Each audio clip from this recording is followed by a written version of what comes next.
বিপজ্জনক ড্রাইভিংয়ের অপরাধে মোহাম্মদ আলম নামক এক ব্যক্তিকে শুক্রবার নটিংহাম ক্রাউন কোর্ট 2 বছর 10 মাসের কারাদণ্ড দিয়েছে।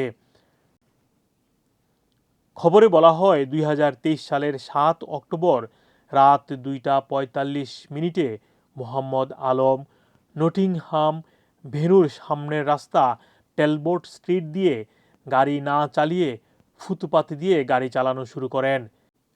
এ সময় তার গাড়িটি কয়েকজন শিক্ষার্থী ও পথচারীর সাথে সংঘর্ষে জড়িয়ে পড়ে।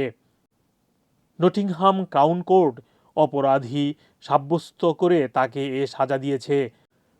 মোহাম্মদ আলম ইংল্যান্ডের বাসফোর্ড শহরে বসবাস করেন। মোহাম্মদ আব্দুল হান্নান, 2A নিউজ, যুক্তরাজ্য।